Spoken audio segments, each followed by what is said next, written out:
L'ordre du jour appelle les questions au gouvernement. La parole est à Madame Danielle Auroi. Merci, Monsieur le Président. Mes chers collègues, ma question s'adresse au ministre du Travail et de l'Emploi.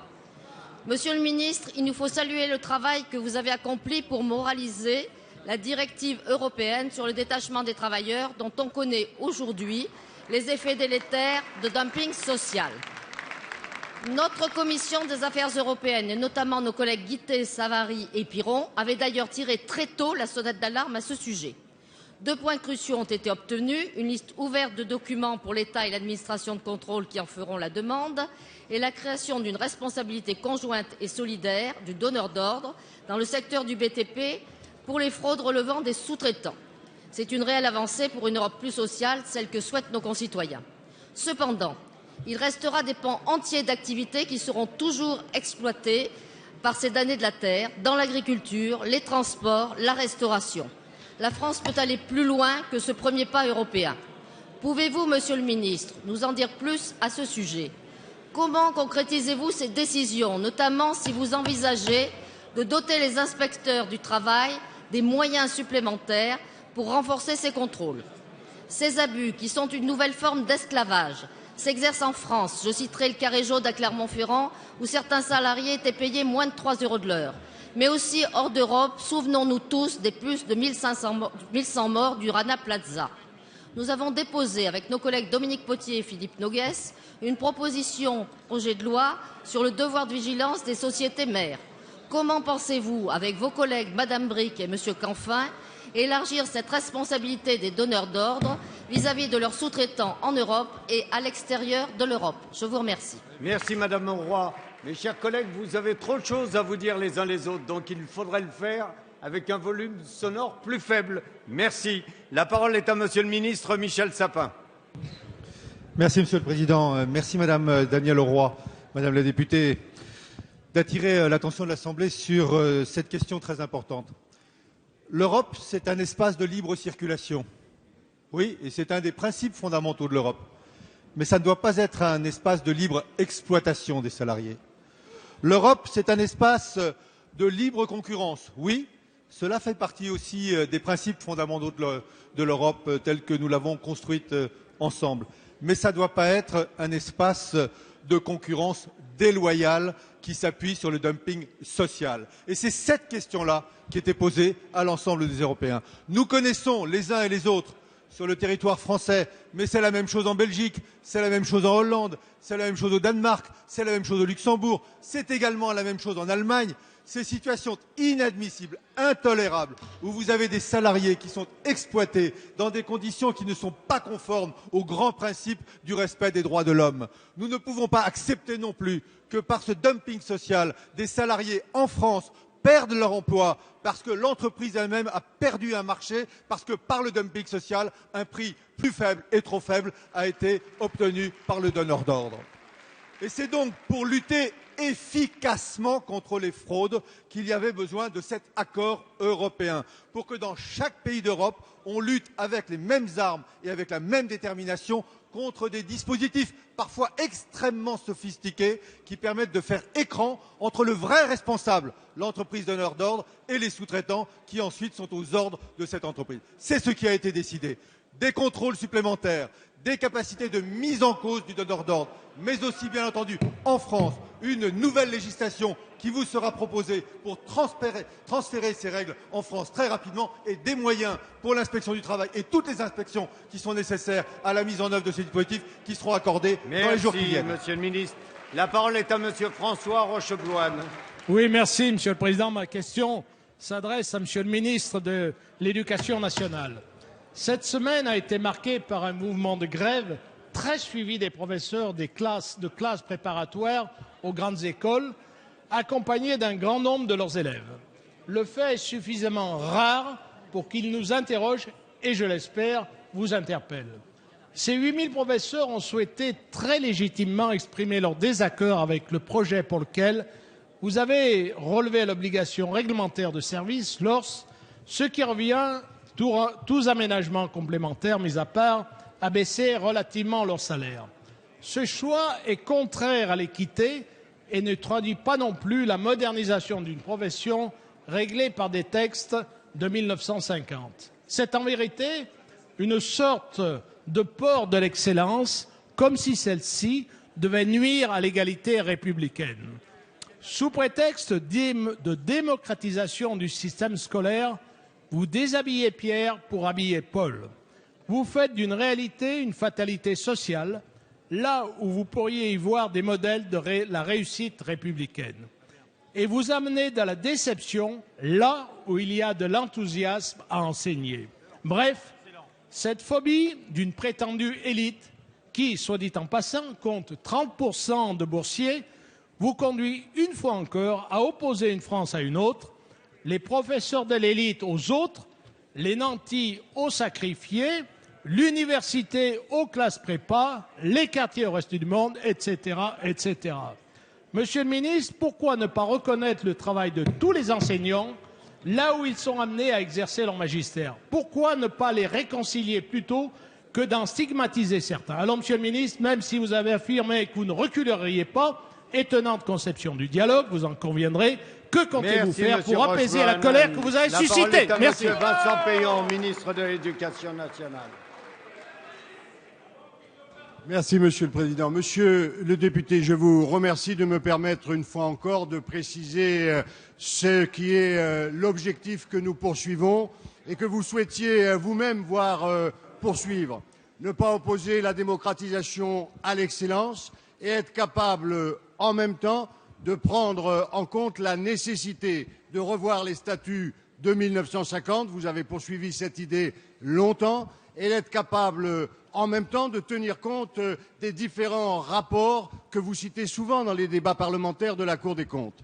C'est pourquoi j'ai ouvert il y a plusieurs semaines une négociation avec l'ensemble de la profession enseignante sur l'ensemble des métiers pour revoir l'ensemble des obligations de service et donc de ce qui est afférent, à savoir les situations particulières, celles des directeurs d'école, celles des conseillers pédagogiques, celles des maîtres formateurs, celles des professeurs de classes préparatoires. Cette discussion se déroule depuis 6 semaines.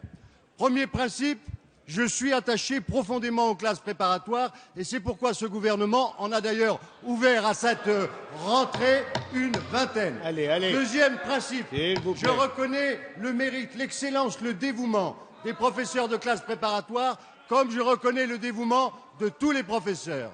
Troisième principe, nous n'opposons jamais, comme vous venez de le faire, une catégorie de professeurs à une autre et c'est vous qui le dites.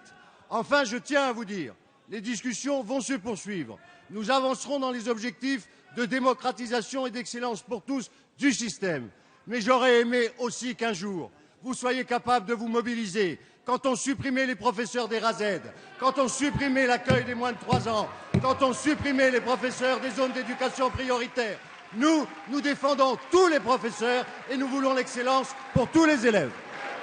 Merci, Monsieur le ministre. La parole est à Monsieur Jean-Pierre Dufaux. Merci, Monsieur le Président. Mes chers S'il collègues, vous plaît. ma question s'adresse à Monsieur le ministre du Travail et de l'Emploi.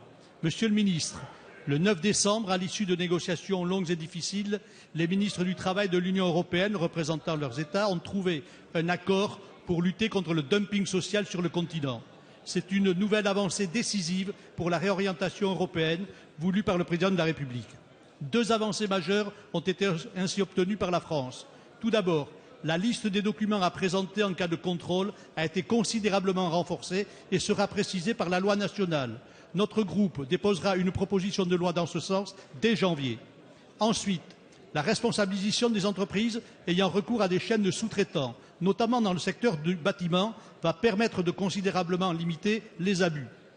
La combativité et la fermeté ont porté leurs fruits. Les lignes bougent en Europe et la France est à la pointe du combat pour une construction politique plaçant les intérêts des peuples d'Europe et des travailleurs au cœur de l'agenda. Chacun devrait s'en réjouir. Mes chers collègues, notre Assemblée débattait le 2 décembre du rapport d'information sur la proposition de directive relative au détachement des travailleurs présentée par notre collègue Gilles Savary. Le groupe SRC mesure donc pleinement l'ampleur des avancées du 9 décembre. Demain, la réorientation va encore s'approfondir avec l'union bancaire et la coopération renforcée, créant une taxe sur les transactions financières. De toute évidence, une autre Europe est en marche et c'est nécessaire. Monsieur le ministre, pouvez-vous nous dire quelles leçons doivent être tirées des débats européens sur la directive détachement? Merci, Monsieur Dufaux. La parole est à Monsieur le ministre Michel Sapin. Merci, Monsieur le Président. Monsieur le député Jean-Pierre Dufaux, la semaine dernière, vous l'avez souligné, nous débattions dans cet hémicycle du problème, de la question des travailleurs détachés, trop souvent exploités dans des conditions inadmissibles et contraires au droit du travail français, et j'exposais la position de la France. C'est cette position qui était d'ailleurs soutenue très largement sur l'ensemble de ces bancs, qui a rassemblé une majorité de pays en Europe et qui a permis même de faire en sorte que des pays dont sont issus un certain nombre de ces travailleurs soient sur des bases qui sont des bases de régulation et de protection. Parce que pour le gouvernement bulgare, comme pour le gouvernement roumain, mais aussi maintenant, comme pour le gouvernement polonais, il est aussi inadmissible que leurs propres citoyens, leurs propres salariés soient exploités dans des conditions contraires aux droits humains, aux droits que par ailleurs eux-mêmes se sont engagés à faire respecter sur leur territoire. C'est ainsi que nous avons pu progresser et c'est ainsi que nous voyons apparaître aujourd'hui en Europe le retour de l'Europe sociale. Oui, ceci marque aussi le retour de l'Europe sociale et ceci doit nous encourager les uns et les autres à aller plus loin encore. Plus loin encore, c'est quoi?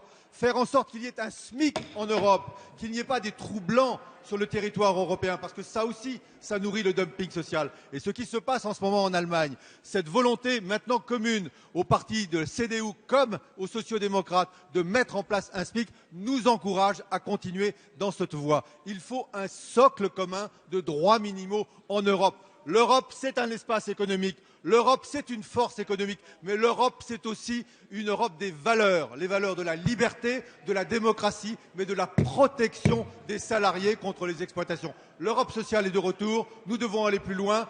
Dès le mois de janvier, avec les propositions du groupe socialiste, nous pourrons transcrire dans la loi nationale, et c'est tant mieux. Merci. La parole est à Madame Dominique Nachery.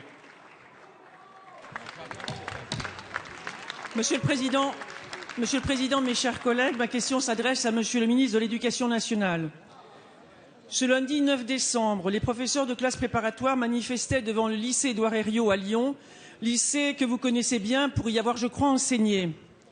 Ils exprimaient leur mécontentement après l'annonce des mesures les visant et le sentiment d'humiliation qui les habite face à vos appréciations négatives. Monsieur le ministre, vous avez dit que les professeurs les plus touchés ne perdront pas plus de 3 à 5% des revenus. C'est faux. Une majorité de professeurs verront leurs revenus amputés de 10 à 15%. Vous avez dit que les plus jeunes professeurs gagneront avec cette réforme. C'est faux. Le salaire de base étant plus faible, la part des heures supplémentaires école est nécessairement plus grande. Vous avez dit que certains professeurs font trop d'heures supplémentaires, jusqu'à 16 heures par semaine. Mais, monsieur le ministre, ce sont les postes qui l'imposent. De plus, la rémunération des heures supplémentaires, dites prétendument supplémentaires, n'est comptabilisée ni dans le calcul de la retraite, ni dans les congés maladie ou maternité et disparaît durant les mois d'été. Monsieur le ministre, vous avez dit vouloir de la transparence, de la justice et de l'équité. Or, vous n'avez discuté de rien. Est-ce la transparence? Vous baissez les revenus d'une catégorie de fonctionnaires dont les résultats et l'engagement sont reconnus. Est-ce la justice? Monsieur le ministre, vous répondez l'idée détestable que le professeur de classe prépa serait trop payé. Et comble du populisme, vous justifiez cette réforme en prétendant réaffecter une partie des salaires des professeurs de classe préparatoire à ceux de ZEP. C'est de l'imposture car vous ne trompez personne. Que recevront les profs de ZEP? Quelques miettes. Monsieur le ministre, vous dites vouloir conforter les CPGE, mais bien avant votre entrée dans ce ministère, vous aviez dit votre mépris des classes prépa et de leur élitisme supposé. La brutalité de vos propositions ne laisse rien présager de positif quant au rôle que vous entendez donner aux professeurs dans notre société. Une mesure ambitieuse aurait été de reconnaître la spécificité d'une catégorie de professeurs qui prépare à l'excellence, car toutes nos grandes écoles bénéficient d'une incontestable réputation sur le plan national et international. Payon, ministre de l'Éducation nationale.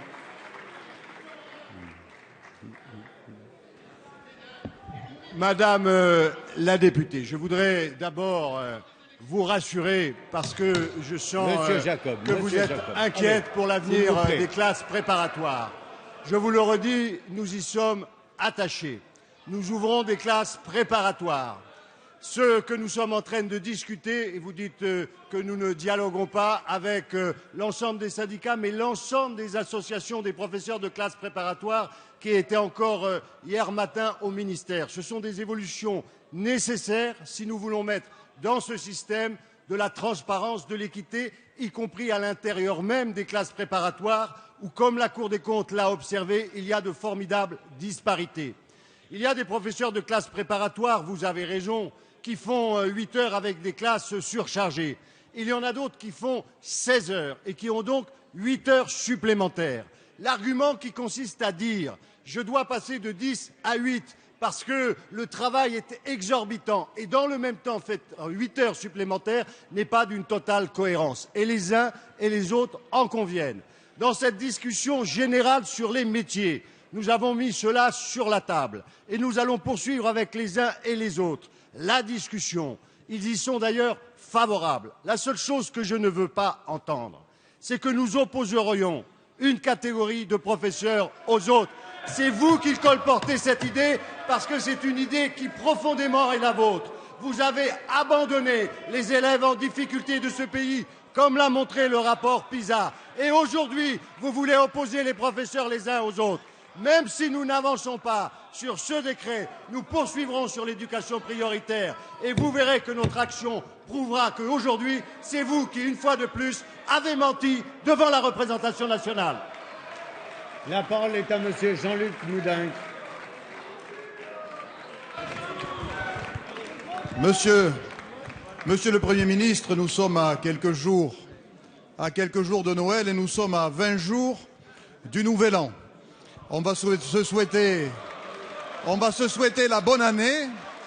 On va se souhaiter la bonne année, mais ce ne sera pas la bonne année pour tout le monde, notamment avec les décisions que vous avez décidé de mettre en œuvre au 1er janvier. Le 1er janvier, c'est la hausse généralisée pour tous les Français de la TVA. Et je vous pose la question, pourquoi avez-vous décidé de cibler les actes les plus modestes de la vie quotidienne? Pourquoi imposer la hausse de la TVA sur les déchets? Pourquoi imposer la hausse de la TVA sur l'eau consommée à travers l'assainissement? Pourquoi la hausse de la TVA sur les transports publics? Pourquoi la hausse de la TVA sur les malades transportés à travers les ambulanciers? Pourquoi la hausse de la TVA sur la pratique du poney par les enfants? Et puis au-delà de cette hausse de la TVA, vous avez décidé de cibler une autre catégorie de Français, ce sont les professions libérales. 2 millions de personnes qui créent du service, qui offrent du service à la personne, qui créent de la richesse nationale et qui se sentent aujourd'hui victimes de brimades. Vous avez décidé de les asphyxier fiscalement, d'étatiser leur système de retraite et maintenant d'augmenter de 40% la CFE, la cotisation foncière des entreprises. Alors, jusqu'à quand allez-vous continuer à cibler les Français les plus entreprenants et les plus modestes? Merci. La parole est à monsieur Bernard Cazeneuve, ministre chargé du budget. Oui, monsieur le député, je voudrais profiter de cette question pour vous rappeler un certain nombre d'éléments qui, visiblement, ont échappé à votre mémoire.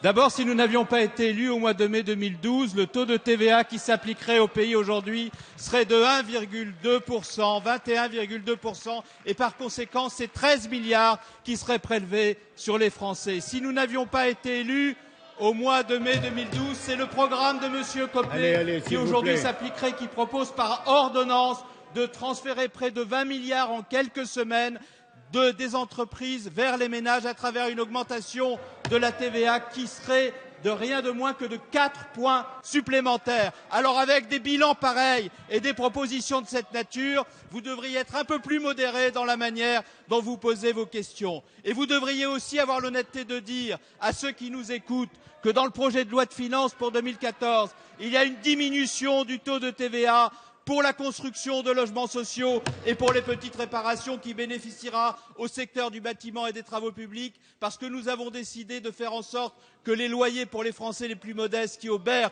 leur pouvoir d'achat diminuent et que le secteur du bâtiment et des travaux publics puisse bénéficier de notre politique. Vous auriez dû avoir l'honnêteté de dire, monsieur le député, que dans le projet de loi de finances pour 2014, il y a une diminution du taux de TVA pour la rénovation thermique, auquel nous avons décidé d'ailleurs d'ajouter un certain nombre de travaux pour qui bénéficiera au secteur de l'artisanat et au secteur du bâtiment. Et puisque vous parlez de fiscalité, vous auriez dû aussi avoir l'honnêteté de dire que dans le projet de loi de finances pour 2014, il y a la réindexation du barème de l'impôt sur le revenu pour mettre fin aux injustices que vous avez fait subir aux Français pendant des années. Une augmentation de la décote, une augmentation du plafond du revenu fiscal de référence. Vous avez symbolisé pendant 5 ans l'injustice. Nous avons l'intention de faire triompher la justice fiscale. Merci, monsieur le ministre.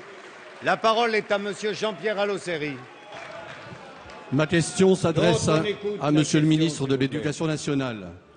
La 5e édition de l'enquête PISA illustre le déclin de notre école depuis le début des années 2000. Dès son arrivée à la tête de l'État, le président de la République a redonné la priorité à l'école. À travers sa refondation, vous avez impulsé, monsieur le ministre, une nouvelle dynamique pour que la France ne figure plus dans les derniers rangs des pays européens.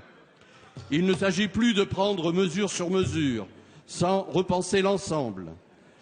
Des grandes réformes doivent être entreprises pour rebâtir et redresser notre système éducatif. Entre autres, le retour à la formation des enseignants, les 24 millions d'euros pour répondre aux besoins éducatifs particuliers et les 7 000 postes supplémentaires pour le dispositif plus de maîtres que de classes favorisent la construction d'une éducation à l'égalité. Pendant des années, les maires ont réclamé leur place dans la coéducation des enfants.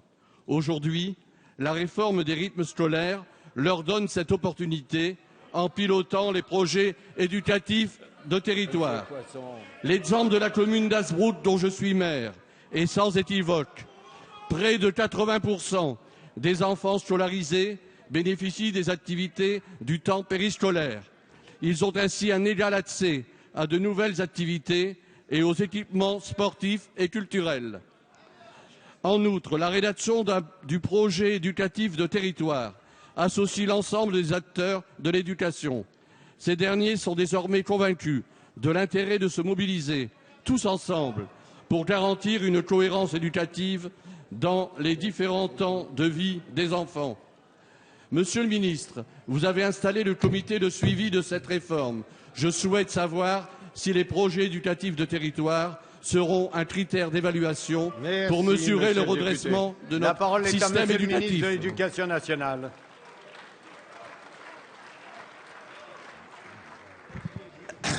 Monsieur le député, vous avez raison et les uns et les autres, on ne doit pas avoir la mémoire courte. La semaine dernière, la politique éducative et en particulier celle des 10 dernières années a été évaluée de façon indépendante par l'OCDE et le bulletin de notes a été sévère. Non seulement le niveau peut baisser dans certaines disciplines, mais surtout l'accroissement des inégalités est sans précédent et la France apparaît la dernière des pays de l'OCDE en matière d'inégalité. Cela suppose un sursaut national. C'est pourquoi le président de la République, c'est pourquoi le Premier ministre ont donné à l'école les moyens de son redressement, mais à la condition que nous ayons le courage de mener certaines grandes réformes. C'est la réforme, bien entendu, de la formation initiale et continue des enseignants que nous avons restaurée. C'est la nécessaire réforme des programmes. C'est le passage et la création du service public du numérique éducatif. C'est la reconquête du temps scolaire et la capacité de travailler la nation tout entière en impliquant les familles, avec les collectivités locales, autour de l'enfant. Notre nation doit faire plus et doit faire mieux pour ses enfants si elle veut leur permettre de réussir. Le comité de suivi s'est réuni la semaine dernière. Il a eu l'occasion d'examiner les 1000 premiers projets éducatifs de territoire et à partir de là, d'ailleurs, nous ferons un certain nombre de recommandations pour permettre que cette grande réforme, qui prendra du temps, mais qui permet du meilleur temps scolaire et une plus grande justice pour tous les enfants de France. 30% de plus d'activités culturelles, 30% de plus d'activités sportives, 10% de plus d'activités scientifiques dans ce temps après l'école portent tous ses fruits. Et une nouvelle fois, les Français pourront voir, fidèles à leur histoire, qui sont ceux qui sont du côté du progrès, qui sont ceux qui sont dans la conservation, quand ce n'est pas définitivement dans la conservation des privilèges. Merci. La parole est à Monsieur Philippe Goujon. Merci, Monsieur le Président. Ma question s'adresse à Madame la garde des Sceaux. En 2012, pas moins de 70 000 mineurs ont été mis en cause, comme ce mineur de 13 ans, qui a commencé sa carrière un an plus tôt. En 6 mois, il commet 17 vols et agressions. Placé à 4 reprises en foyer, il fugue chaque fois et commet une série de vols. Le jour de ses 13 ans, il est arrêté pour agression et, pour la première fois seulement, le juge des enfants peut prononcer son placement en centre éducatif fermé. 6 mineurs sur 10 récidivent. Le délinquant d'aujourd'hui est d'autant plus récidiviste qu'il est jeune. Ces mineurs n'ont plus rien à voir avec ceux de l'après-guerre et il faut en finir avec un anachronisme judiciaire qui fait de la sanction l'exception.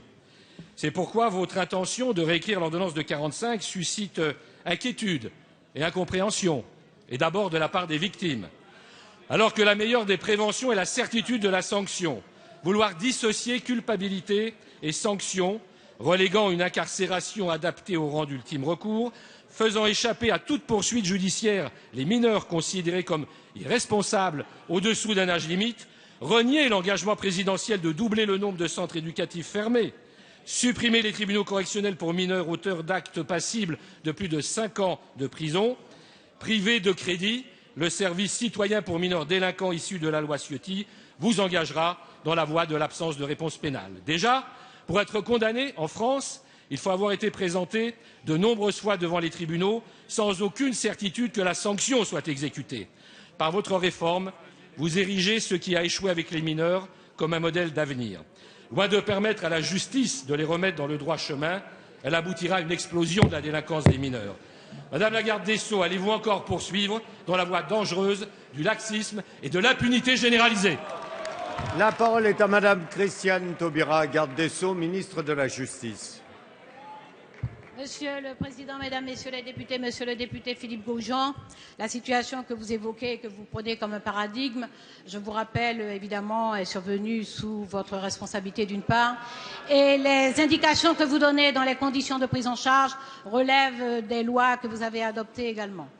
Il y a eu 36 révisions de cette ordonnance de 1945, vous le savez, vous y avez pris une très large part. Vous avez prétendu vouloir rechercher l'efficacité et éradiquer la délinquance des mineurs. Vous savez parfaitement que 80% des mineurs ne récidivent pas lorsqu'ils sont pris en charge en milieu ouvert. Et lorsqu'ils doivent être pris en charge de façon plus drastique, les juges prononcent les décisions qu'il faut. Vous avez prétendu vouloir être efficace. Qu'avez-vous fait? Vous avez supprimé 632 emplois à la protection judiciaire de la jeunesse, c'est-à-dire que vous avez réduit ce corps de 8%. Vous avez baissé le budget de la PJJ. Vous avez supprimé la moitié des directions interrégionales départementale de la protection judiciaire de la jeunesse. Vous avez supprimé les crédits des associations.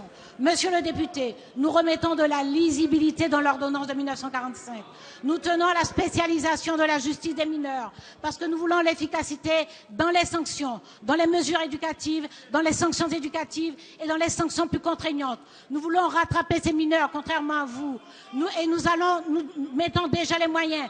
Vous avez adopté un texte de loi qui tombe en application en janvier 2014 pour une prise en charge des mineurs à 5 jours par un éducateur. Et vous avez supprimé des emplois. Nous avons créé 205 postes d'éducateurs dès 2013 de façon à les prendre en charge. Donc nous visons l'efficacité parce que justement nous voulons que les mineurs soient conscients de leur acte, qu'ils réparent auprès des victimes et qu'ils respectent les règles de la société.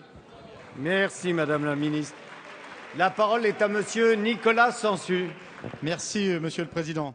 Ma question s'adresse à Monsieur le ministre des Transports.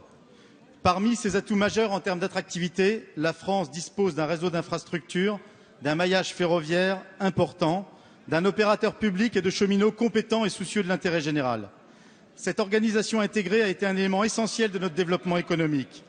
C'est cette organisation que l'Europe actuelle, celle des marchands et des marchandises, tente à détruire. Nous l'avons vu avec le fret ferroviaire, aujourd'hui en déshérence. Nous risquons de le voir dans quelques années avec la libéralisation du transport des voyageurs, le fameux 4e paquet ferroviaire dicté par la Commission européenne.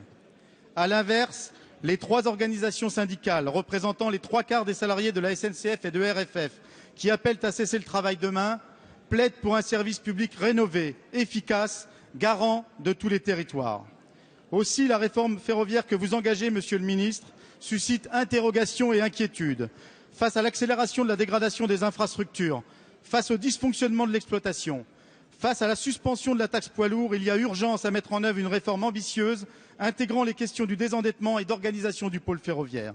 Les députés du Front de gauche porteront l'exigence d'une véritable intégration industrielle du système ferroviaire.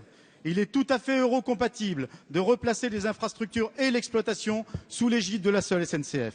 Concernant le financement du système ferroviaire et la résorption progressive de la dette qui s'élève à 40 milliards d'euros, aucune ressource nouvelle n'est proposée. Les députés du Front de gauche vous suggèrent 2 pistes. Solliciter l'épargne populaire dans le cadre d'un livret vert dédié au financement des infrastructures de réseau et mettre à contribution les sociétés d'autoroutes dont les profits sont insolents malgré la crise. Monsieur le ministre, quels seront les choix du gouvernement quant à nos propositions d'organisation et de financement du système ferroviaire dont l'avenir reste dans l'affirmation du service public? Je vous remercie. Merci. La parole est à Monsieur Frédéric Cuvillier, ministre chargé des Transports, de la Mer et de la Pêche. Merci, Monsieur le Président. Mesdames, Messieurs les députés, Monsieur le député Nicolas Sansu. Les cheminots demain exprimeront des préoccupations. Elles sont propres à l'entreprise SNCF, mais elles sont également des préoccupations liées à la réforme ferroviaire que nous allons engager. Cette réforme n'est pas la seule réforme de la SNCF. Il y a aujourd'hui près de 18 opérateurs ferroviaires en France. C'est une réforme qui doit au contraire redonner une stratégie nationale, avec la présence de toutes les parties prenantes, l'État, les régions, les différents organes responsables de la politique ferroviaire, sous le contrôle du Parlement, parce qu'il est temps de redonner un rôle stratégique à l'aménagement du territoire et à l'organisation du ferroviaire. Et ce pourquoi ce qui est le système aujourd'hui éclaté, prenons l'exemple de l'infrastructure, c'est-à-dire des rails, des passages à niveau, des différents échangeurs, de pouvoir éviter que ce soit aujourd'hui, comme c'est le cas, 3 ou 4 entités, c'est-à-dire la RFF, la DCF, SNCF Infra, qui s'occupent de gérer l'ensemble, mais au contraire de regrouper au sein d'un groupe public unifié la fonction qui est la fonction d'organisation, de maintenance, de modernisation de l'infrastructure, et la deuxième mission qui est celle de transporteur, c'est-à-dire la SNCF Mobilité. De faire un grand groupe public. Mais pour ça, vous avez raison, il faut maîtriser la dette. Elle est à hauteur de 32 milliards. Automatiquement, elle s'accroît d'1,5 milliard chaque année, sans compter les 4 LGV qui ont été engagés à crédit, ce qui porte l'endettement automatique à 3 milliards chaque année. Pour ça, nous avons engagé un certain nombre de réflexions et de pistes. Arrêter de financer les travaux à crédit, faire en sorte que nous puissions avoir la règle de rétablissement des grands équilibres, mais également un pacte national de l'ensemble des parties prenantes pour faire en sorte que nous arrivions à la stabilisation de la dette. Et par ailleurs, l'État sera également acteur de ce rétablissement. Merci. La parole est à Madame Sophie Rofrix. Merci, Monsieur le Président. Ma question s'adresse à Monsieur le Premier ministre. Je me permets d'y associer l'ensemble de mes collègues de la majorité alsacienne. Monsieur le Premier ministre, l'Alsace aussi est en colère. Abandon de la ligne ferroviaire à grande vitesse Rhin-Rhône. Report s'inédié de l'écotaxe, tant attendu dans une région asphyxiée par le trafic de transit. Eh oui, moi ça me fait pas rire. Atermoiement au sujet du grand contournement ouest de Strasbourg. Fermeture politique, politicienne de la centrale nucléaire de Fessenheim. S'il vous plaît, on se calme. Tentative de remise en cause du droit local alsacien-mosellan, ce qui n'est pas sans émouvoir également nos collègues lorrains. Ça vous fait rire systématiquement, c'est bien ce que je dis. Allez, s'il vous plaît, on écoute la question. Silence du gouvernement et de l'Élysée lors des attaques réitérées contre le siège du Parlement européen à Strasbourg. Monsieur Thévenoud. Seule région où sont programmées des fermetures de sous-préfectures, et j'en oublie certainement. L'Alsace, malgré d'importantes difficultés économiques, contribue pourtant encore de manière très significative au produit intérieur brut national que l'État, votre État, ne cesse d'avaler de plus en plus gloutonnement. Terre d'innovation où se trouve l'une des toutes premières universités françaises avec 3 prix Nobel encore en exercice. Terre industrielle où la qualité du travail et la tradition sont des valeurs portées par toutes les générations. Terre frontalière qui vit l'Europe au quotidien, l'Alsace porte avec fierté son bonnet bleu, blanc, rouge et ne comprend pas que vous ne lui envoyez que des signaux négatifs depuis 18 mois. Est-ce parce que nous sommes ancrés à droite, sauf des esprits peu subtils pourraient l'imaginer? Alors, Monsieur le Premier ministre, la République française est une et indivisible. L'équité de traitement des territoires qui la composent vous oblige aujourd'hui à entendre la colère des Alsaciens. Monsieur le Premier ministre, quand allez-vous enfin leur envoyer un signal positif? La parole est à Monsieur Frédéric Cuvillier, ministre chargé des Transports, de la Mer et de la Pêche. Merci, Monsieur le Président, Mesdames, Messieurs les députés, Madame la députée. Oui, comme vous, nous partageons cette belle et grande idée, cette réalité de l'indivisibilité de la République. Oui, comme vous, nous considérons que l'égalité des territoires et le fait que les services publics structurants doivent être une assurance pour nos citoyens, nos concitoyens, d'avoir la qualité des services publics. Oui, nous considérons qu'il y a une égalité territoriale, une chance donnée à nos territoires, à nos populations. Et comment pouvez-vous, Madame, vous, au lendemain du débat de l'écotaxe, venir faire porter la responsabilité sur ce gouvernement de la suspension de l'écotaxe, alors même que vous avez mené ce combat, que vous avez remis en cause tout ce qui sera de nature à financer les infrastructures de transport, de désenclavement, alors même que lorsque vous êtes dans la majorité, vous assumez quelques mesures qui sont illégales, mais dans le même temps, dans l'opposition, vous détricotez et vous n'êtes pas à une contradiction près pour empêcher la réalisation et les attentes des territoires. Et pourtant, vous êtes dans la revendication, et pourtant, vous êtes dans la demande d'infrastructures, là où même vous êtes en mesure d'attaquer ce qui peut être une force, une compétitivité, une croissance créatrice d'emplois. Et puis, je vous rappelle tout simplement que là où vous n'avez pas été capable de faire le grand contournement de Strasbourg, ce gouvernement l'a fait, il l'a signé, il l'a engagé, et c'est désormais une réalité que nous assumons pleinement. Merci, Monsieur le Ministre. La parole est à Madame Nathalie Appéré. S'il vous plaît, on est passé Merci, à une Monsieur autre le question. Président. Ma question s'adresse à Monsieur le ministre de l'Intérieur. La sécurité des Français est une priorité pour notre majorité. C'est une priorité budgétaire, comme en témoigne la mobilisation des moyens financiers et les créations de postes dans la police et la gendarmerie. C'est aussi une priorité organisationnelle. Dès 2012, nous avons mis en place des zones de sécurité prioritaires qui permettent de concentrer les moyens dans les localités les plus en proie à la délinquance. Le bilan des 64 ZSP mis en place est bon. La conjugaison des efforts de tous les acteurs de la chaîne pénale permet d'y faire reculer la délinquance, de démanteler les réseaux et de contribuer à restaurer la tranquillité publique à laquelle sont légitimement attachés nos concitoyens. Les députés de notre majorité tiennent à saluer la montée en puissance de ce dispositif efficace. Logiquement, nous soutenons pleinement votre décision, Monsieur le ministre, annoncée aujourd'hui, de créer 16 nouvelles zones de sécurité prioritaires sur le territoire national. Rennes, Caen, Villefontaine, Orléans, Reims, Forbach, Maubeuge, Lens, Lyon, Cluse, Paris, Le Havre, Torcy, Trappes, Toulon, Gonesse, Pointe-à-Pitre, Chambéry, Colombes, Valence, de nombreux bassins de vie bénéficieront de la mobilisation de nouveaux moyens. Mes chers collègues, il est déjà loin le temps où le débat sur la sécurité était instrumentalisé pour mettre tout le pays sous tension. Ceux qui, hier, mettaient tant d'énergie à parler de la sécurité des Français n'ont pas hésité à supprimer plus de 10 000 postes dans la police et la gendarmerie lors du précédent quinquennat. Curieux paradoxe. Monsieur le ministre, la gauche préfère l'efficacité des actes aux proclamations Madame inutiles. Appéré. La parole est à Monsieur Manuel Valls, ministre de l'Intérieur. Monsieur le Président, Mesdames et Messieurs les députés, Madame la députée, je n'ose vous remercier pour votre question.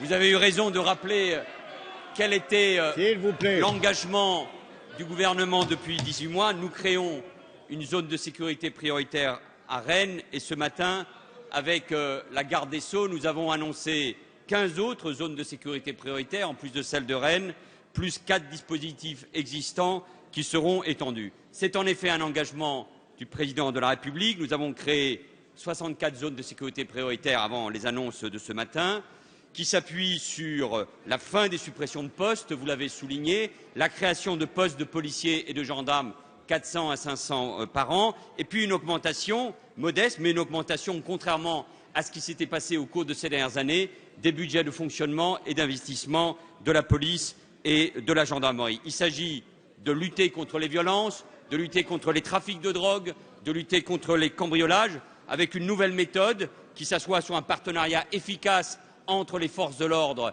et la justice, et en nous appuyant sur les forces vives des territoires et évidemment les élus. Et puis, à partir des premiers bilans, nous constatons que nous obtenons des résultats, certes toujours fragiles, mais cela veut dire que nous sommes sur la bonne voie, puisque le nombre de personnes mises en cause pour les affaires de trafic augmente de 38%, les atteintes à la tranquillité publique baissent de 11%, les violences urbaines reculent de 27% et les cambriolages dans ces ZSP baissent de 3%.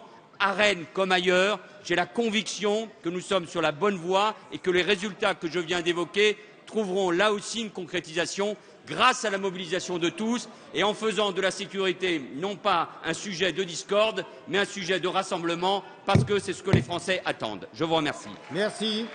La parole est à Madame Annick Girardin. Monsieur le ministre en charge de la mer, le comité interministériel de la mer du 3 décembre a permis au gouvernement d'avancer sur des dossiers importants, comme la piraterie, le transport pétrolier, la recherche marine ou encore les dispositions à venir sur les espaces maritimes. La mobilisation des milieux économiques aux dernières assises de l'économie maritime à Montpellier, que le Premier ministre a ouvert avec force, est tout aussi importante. Pourtant, malgré votre investissement et la mobilisation de vos équipes, on ne parle de cet atout immense qu'est l'économie maritime et ses perspectives considérables de développement pour la France qu'en cas d'événement social, événement spécial ou crise. Il y a aujourd'hui un manque de suivi, un manque de constance dans l'appréhension du fait maritime. Vous avez évoqué qu'il y a quelques mois des causes orphelines. Le démantèlement des navires, les énergies marines, la lutte contre les pollutions marines, l'inventaire de nos ressources maritimes, notamment en eau froide. Ces politiques pour lesquelles la dimension interministérielle est tellement lourde qu'elle manque souvent d'incarnation. Ceci me permettant de paraphraser Henry Kissinger, la mer, give me a name and a phone number. À mon sens, 2 écueils structurels freinent notre ambition. L'un sur les territoires qui manquent d'adhésion à une vision stratégique nationale. Parlementaire ultramarine portant très soucieuse de préserver les spécificités de mon territoire, je ne comprends pas cette résistance. Une collectivité, quelle qu'elle soit, peut et doit défendre ses intérêts, mais pas au mépris d'une ambition nationale. Ce sont nos 564 ports que nous défendons, notre école nationale supérieure maritime, notre flotte de commerce. Ces querelles de chapelle ne nous aident pas. L'autre écueil, Monsieur le Ministre, au-delà de la difficulté de l'interministérialité, est le défaut d'une administration de la mer qui puisse rassembler le monde maritime sans corporatisme, sans crise de confiance. Vous avez annoncé une délégation à la mer. Cette délégation sera-t-elle en mesure de rassembler les territoires et d'aider le ministère dont vous êtes chargé à Madame. émerger? La parole est à Monsieur Frédéric Cuvillier, ministre délégué chargé des transports, de la mer et de la pêche. Merci, Monsieur le Président. Chère Madame Girardin, oui, la France a trop longtemps tourné le dos à la mer. Oui, la France doit relever le défi maritime. Oui, la France doit assumer son rang, sa place de 2e surface maritime mondiale, avec tous ces enjeux d'avenir, de croissance durable, de la croissance bleue, avec un certain nombre de grandes mesures qui ont été annoncées par Monsieur le Premier ministre, c'était la semaine dernière, après un comité interministériel lié à la mer. Ces mesures, elles sont de l'efficacité économique, de la défense du pavillon français, et notamment avec la nécessité de faire en sorte que les mesures de compétitivité du pavillon puissent préparer les filières de demain. C'est vrai également de cette disposition qui était attendue par les professionnels. Je pense notamment aux mesures de protection visant les navires sous pavillon français dans les zones de piraterie et sous l'autorité de Monsieur le ministre de la Défense. C'est vrai également de la modernisation de la flotte avec l'éligibilité aux grands projets d'investissement d'avenir et notamment le navire du futur. C'est vrai également de la loi de 92 qui sera réformée. Tout cela était une attente des professionnels. Cela est une impulsion qui est donnée par le Premier ministre et l'ensemble du gouvernement qui a souhaité que nous puissions, par une délégation à la mer, c'est-à-dire par une structure administrative et politique, faire en sorte que toutes les causes maritimes puissent être embrassées et que nous puissions donner perspective à une grande construction d'une politique maritime. C'est vrai des enjeux énergétiques, c'est vrai des enjeux nutritionnels, c'est vrai de transport maritime, c'est vrai de la compétitivité de nos ports. Nous serons donc mobilisés pour faire en sorte que la France puisse bénéficier de ce potentiel de croissance maritime, de croissance bleue, durable et responsable. Merci, Monsieur le ministre. La parole est à Madame Isabelle Le Callennec. Merci, Monsieur le Président. Qui a dit « Je sais ce que je dois à la Bretagne » ? Le Président de la République, au cours d'un dîner entre amis politiques, mercredi dernier, au ministère de la Défense, dont il faut croire qu'il est devenu le siège du Parlement de Bretagne. Eh bien, les Bretons, Monsieur le Premier ministre, savent le bilan qu'ils doivent au Président de la République et à votre majorité en seulement 18 mois.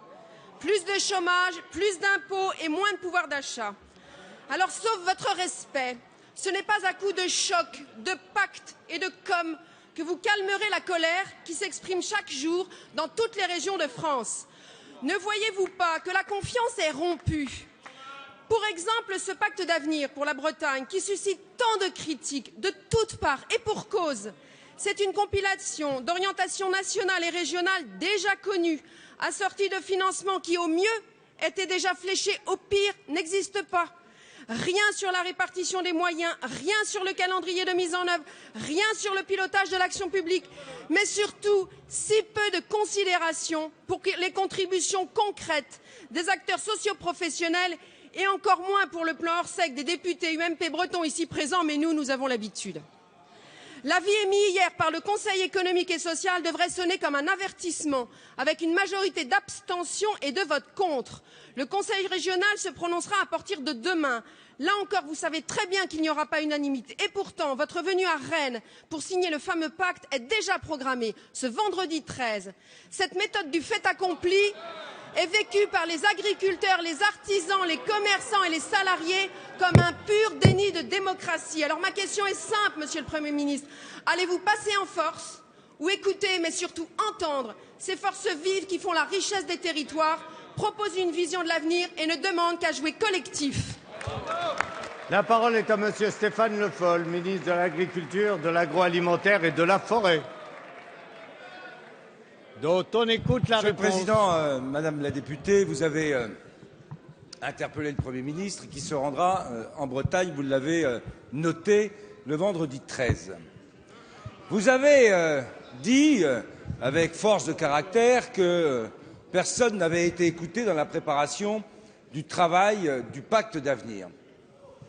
Je ne sais pas qui vous avez rencontré et avec qui vous avez discuté, mais il se trouve que je suis allé en Bretagne et pendant 11 heures, j'ai rencontré des agriculteurs, des chefs d'entreprise, des salariés, des syndicalistes. Et si vous évoquez le vote qui a eu lieu au Conseil économique régional hier, vous auriez dû noter 52 voix pour, 46 abstentions et 16 contre. Ce qui, en démocratie, je vous le dis quand même, fait une large adhésion à ce pacte. Je voudrais rajouter, pour qu'on soit clair, qu'un pacte qui est signé vendredi cette semaine, ce n'est pas un aboutissement, c'est un commencement. Et l'avenir de la Bretagne, il se fera au fur et à mesure des investissements qui vont s'engager à partir de cette semaine. Merci, Monsieur le ministre. La parole est à Monsieur Christophe Caresche. Merci, Monsieur le Président. Ma question s'adresse à la ministre chargée du commerce extérieur. Un accord a finalement été conclu à Bali lors de la conférence ministérielle de l'OMC. Un accord laborieux, un accord à la portée limitée, mais un accord tout de même. Et c'est là l'essentiel. L'absence d'accord à Bali aurait probablement porté un coup fatal à l'OMC et au multilatéralisme commercial. C'est précisément parce que la France est attachée au multilatéralisme, c'est-à-dire à la possibilité pour chaque pays, riche ou pauvre, de faire valoir son point de vue et ses intérêts, qu'elle a soutenu ardemment par votre voix, Madame la Ministre, cet accord. L'OMC doit redevenir l'enceinte au sein de laquelle s'élaborent les accords commerciaux. Reste maintenant à préparer l'après-Bali. Et c'est sur ce point, Madame la Ministre, que je veux vous interroger. Quels sont tout d'abord les domaines dans lesquels la France souhaite que s'orientent les futures négociations commerciales? Quelles sont les évolutions que vous estimez nécessaires dans la manière d'aborder ces négociations? Jusqu'à présent, l'OMC s'est focalisé sur la facilitation des échanges, et notamment sur la question des barrières douanières. Mais aujourd'hui, c'est dans l'élaboration des normes que résident les véritables enjeux. L'OMC ne devrait-elle pas s'emparer de cette nouvelle dimension et s'engager dans cette direction? Merci, Madame la Ministre. Merci, Monsieur le député. La parole est à Madame Nicole Bricq, ministre du Commerce extérieur. Monsieur le député Carrèche, vous étiez à Bali où vous représentiez avec honneur le Parlement français et vous n'étiez pas à la plage, je peux le dire. Mais vous savez donc, et vous venez de le dire, qu'il y a eu un accord. Alors certains l'ont qualifié d'accord historique, d'autres l'ont qualifié d'accord à minima. Tout simplement, moi je vous dis, et je dis à la représentation nationale que c'était un bon accord. Pourquoi? Parce qu'il est revenu au multilatéral. Et la France et l'Union européenne ont toujours défendu le système multilatéral où tout le monde peut élaborer les règles et surtout les voir respectées, qu'on soit petit ou grand. Et puis la facilitation des échanges, excusez du peu, ça permet à toutes les petites et moyennes entreprises de faciliter le commerce pour elles. Ce ne sont pas les droits de douane qui sont en cause, ce sont les procédures douanières et les PME du monde entier s'y retrouveront, et particulièrement les européennes. Mais vous avez posé le problème de l'après-Bali. Et pourquoi y a-t-il eu un accord? Parce que le directeur général précédent, Pascal Lamy, avait choisi précisément un petit périmètre et parce que le nouveau directeur général a fait preuve d'une grande capacité de négociation. Mais maintenant, il se pose des questions. 3. La première, c'est comment tenir compte de l'évolution du commerce mondial où les échanges nord-sud sont plus prioritaires. Ce sont les échanges sud-sud qui se développent et il y a des écarts de richesse entre les nouvelles puissances commerciales et les pays les moins avancés. Le problème de la gouvernance aussi de l'OMC. À 160, ça devient dur d'accepter le veto d'un seul pays. Et puis, nous allons travailler, nous Français et Européens, pour faire des propositions au G20, puisque le ministre du Commerce australien, la présidence australienne du G20, a mis en priorité Madame la le commerce à son ordre du jour. La parole est à Monsieur Jean-Pierre Decool. Monsieur le Président, mes chers collègues, Monsieur le Premier ministre, les chiffres alarmants du chômage nous préoccupent tous. Dans le Nord-Pas-de-Calais, plus de 15 000 emplois ont disparu en un an, dont 1 600 pour l'arrondissement de Dunkerque, du jamais vu. Ma question porte ici sur la situation vécue par plusieurs entreprises du littoral dunkerquois, notamment spécialisées dans l'énergie. Des salariés manifestaient hier matin leur mécontentement à l'entrée du chantier du terminal méthanier de Lonne-Plage, deuxième chantier industriel français. Ils dénoncent le non-respect des engagements pris lors de la fermeture de la raffinerie Total à Dunkerque d'embaucher la main-d'œuvre locale. Ces salariés reprochent à la direction du chantier d'employer une forte proportion de travailleurs étrangers à moindre coût. Sur 1 200 salariés, 800 viendraient des autres pays européens. Concrètement, ces salariés low cost coûteraient 30 à 40% moins cher que les salariés français. Cette délocalisation à domicile est permise grâce à la directive européenne de 1996 sur le détachement des travailleurs. Pour nos entreprises, faire travailler des salariés français devient pénalisant. L'accord intervenu ce lundi entre les ministres européens du travail pour renforcer les contrôles est un nouvel écran de fumée. D'une part, il est impossible de contrôler la date exacte d'entrée des travailleurs détachés en raison de la libre circulation. D'autre part, la concurrence déloyale ne cessera pas tant que la législation autorisera le paiement des cotisations sociales dans le pays d'origine des travailleurs détachés en France. Monsieur le Premier ministre, les salariés du Dunkerquois, comme de nombreux autres en France, souhaitent avoir les moyens de pouvoir travailler sur leur territoire. Quels actes concrets peuvent-ils attendre du gouvernement? Je vous remercie. Merci. La parole est à Monsieur le ministre Michel Sapin. Merci, Monsieur le Président. Monsieur le député, vous posez une question évidemment légitime et qui correspond aussi aux difficultés rencontrées à la fois par un territoire, par des salariés d'entreprise ou par des salariés qui auraient pu souhaiter légitimement travailler sur un grand chantier comme celui de Dunkerque. Mais, Monsieur le député, mettant en cause une directive dite la directive détachement, vous n'avez pas manqué de citer dans votre fort intérieur la date de cette directive, 1996. Il ne vous a pas manqué non plus à l'idée que depuis des années et des années, la question de l'encadrement de cette directive, la question de la mise en place des moyens de lutter contre les fraudes de cette directive était sur la table, sans avancée. Rien, année après année, rien. Et votre gouvernement, le gouvernement que vous souteniez à l'époque, a été d'échec en échec. Alors ne venez pas traiter d'écran de fumée ce qui est une vraie réussite et une réussite qu'heureusement sur vos bancs les plus clairvoyants d'entre vous ont aussi salué, parce qu'on peut trouver que la France, lorsqu'elle réussit, c'est plutôt une France plus forte et plus forte pour tous. Monsieur le député, il faut maintenant passer des principes qui ont été adoptés lundi dernier à la réalité des choses. Il y aura des dispositions législatives qui vont permettre de lutter contre les fraudes, qui vont permettre de lutter contre le dumping social. J'attends de vous retrouver ce jour-là. Nous verrons si vous voterez les dispositions qui vont être proposées, en particulier par le groupe socialiste, pour lutter contre ce dumping social. Et je peux vous dire que tous les moyens de l'inspection du travail, les moyens de l'URSSAF, les moyens de l'inspection fiscale, l'ensemble des moyens de la police et de la gendarmerie seront mobilisés pour lutter contre ces fraudes, parce que oui, les salariés français ont droit au respect, et oui, il faut lutter contre le dumping social. Vous ne l'avez jamais fait, nous le faisons. Merci, Monsieur le ministre. La parole est à Madame Danielle Hoffmann-Rispal. Merci, Monsieur le Président. Ma question s'adresse à Monsieur le Premier ministre. Le combat pour la transparence de la vie publique commence à prendre forme. Loin des attaques de l'opposition, le gouvernement mène à juste titre une révolution pour mettre fin aux conflits d'intérêts et tout ce qui a entaché notre vie politique.